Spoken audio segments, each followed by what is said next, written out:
Au bout de 6 mois, les femmes détestent ce qu'elles ont aimé chez un homme au tout début.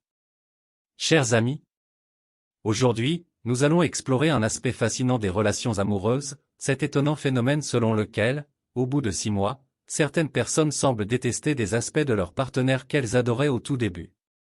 Cette notion peut sembler troublante, voire pessimiste, mais nous allons examiner cette évolution sous un nouvel éclairage et mettre en avant les avantages et les enseignements qu'elle peut apporter à nos vies et à nos relations. 1. L'évolution naturelle des relations. Lorsque nous nous lançons dans une nouvelle relation amoureuse, tout paraît parfait. Nous sommes épris, chaque petit détail de notre partenaire nous séduit, et nous sommes prêts à accepter et à aimer tout ce qui les constitue. Cependant, avec le temps, cette phase enivrante s'estompe, et c'est là que nous commençons à percevoir notre partenaire sous un jour différent.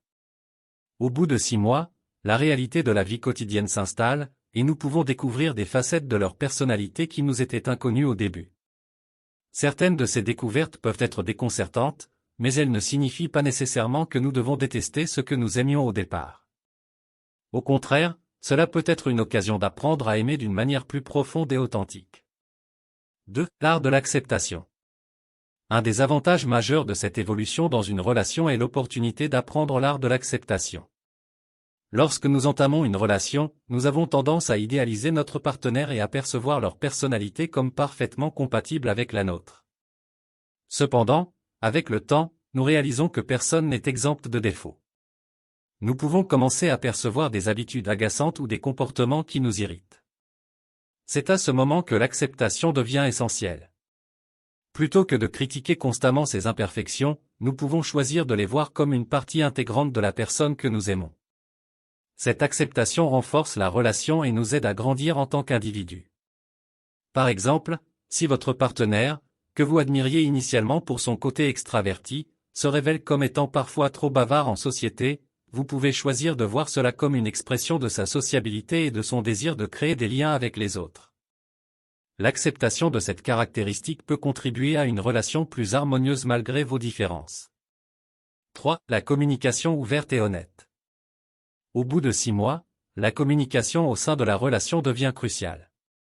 C'est à ce moment que nous commençons à mieux comprendre notre partenaire et à identifier les points de friction. Au lieu de voir ces désaccords comme des raisons de détester, ils peuvent être considérés comme des opportunités pour améliorer la communication. Une communication ouverte et honnête est la pierre angulaire d'une relation saine. Elle permet d'exprimer vos besoins, vos préoccupations et vos attentes, tout en écoutant ceux de votre partenaire. Une compréhension plus profonde des besoins et des désirs de chacun facilite la recherche de compromis et renforce la relation. Par exemple, si votre partenaire développe un nouvel intérêt pour un hobby qui vous dérange, car cela lui prend beaucoup de temps, au lieu de ressentir de la frustration, vous pouvez exprimer ouvertement vos sentiments et discuter de la manière de trouver un équilibre qui convienne à tous les deux. Cette communication ouverte peut renforcer la relation au lieu de la fragiliser. 4. La patience comme vertu. Le passage des premiers mois passionnés d'une relation à une phase plus stable peut être un défi. C'est à ce moment que la patience devient une vertu précieuse. Les petites irritations ou les changements inattendus peuvent tester notre tolérance. Cependant, la patience nous permet de prendre du recul et de ne pas réagir de manière excessive à des problèmes mineurs. Elle nous permet également de donner à notre partenaire l'espace nécessaire pour évoluer et grandir en tant que personne. Laisser de la place à la croissance individuelle est essentiel pour maintenir une relation épanouissante. Par exemple, si votre partenaire développe un nouvel intérêt, comme la méditation, qui prend du temps sur ce que vous considérez comme votre temps de qualité, la patience peut vous aider à comprendre l'importance de cette activité pour lui. Vous pouvez même envisager de participer à ces séances de méditation pour renforcer votre connexion. 5. Le renouvellement de la passion.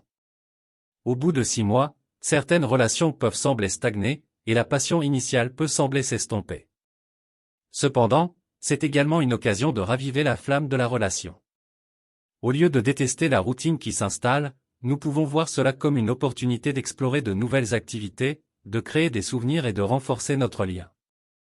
Il est crucial de continuer à cultiver l'amour et l'attraction dans une relation. Cela peut se faire en planifiant des escapades romantiques, en essayant de nouvelles activités ensemble, ou simplement en passant du temps de qualité à discuter et à se connecter émotionnellement. Par exemple, Si votre relation semble être tombée dans la routine, vous pourriez envisager de planifier une surprise pour votre partenaire, comme une soirée romantique, une sortie en amoureux, ou même une simple lettre d'amour. Ces gestes inattendus peuvent raviver la passion et rappeler à votre partenaire pourquoi il vous aime. 6. L'amour malgré les changements. En fin de compte, la déclaration selon laquelle les gens détestent ce qu'ils ont aimé au début d'une relation est une simplification excessive de la complexité des relations humaines. Ce qui est plus exact, c'est que les relations évoluent, et que les individus changent avec le temps. Cependant, cela ne signifie pas que l'amour initial doit se transformer en détestation. Au contraire, c'est une occasion de découvrir un amour plus profond et authentique. Au bout de 6 mois, vous avez la chance de connaître votre partenaire d'une manière plus complète. Vous avez vu leurs forces et leurs faiblesses, leurs habitudes et leurs rêves.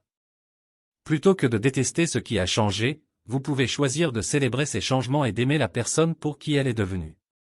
C'est un rappel que l'amour authentique est basé sur la compréhension, l'acceptation et la croissance.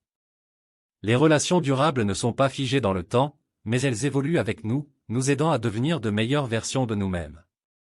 En conclusion, au bout de 6 mois, il est normal que les relations évoluent et que des changements se produisent.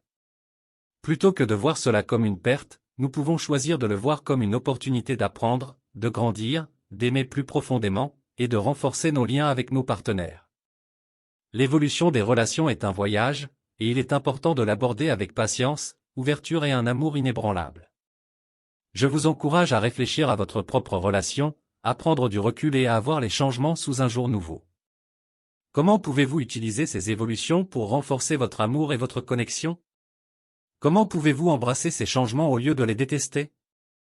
C'est une réflexion profonde qui peut apporter de la croissance et de la joie à votre vie amoureuse. Dans la lignée de l'enseignement de l'amour, rappelons-nous que nos pensées et nos attitudes ont un pouvoir immense sur nos vies. Si nous choisissons d'aimer malgré les changements, nous créons un espace pour l'amour et la croissance dans nos relations. Je vous souhaite à tous un voyage d'amour enrichissant, où chaque étape, même au bout de 6 mois, vous rapproche de l'amour véritable et profond que vous méritez. Avec amour et gratitude. Nous sommes arrivés à la fin de cette vidéo pratique. Nous espérons sincèrement que cette vidéo a été une source d'inspiration et de réflexion pour vous. Si cette vidéo pratique vous a été utile, nous vous invitons à la partager avec vos proches, vos amis et vos collègues. Merci encore de nous avoir accordé votre temps et votre attention. Bien à vous.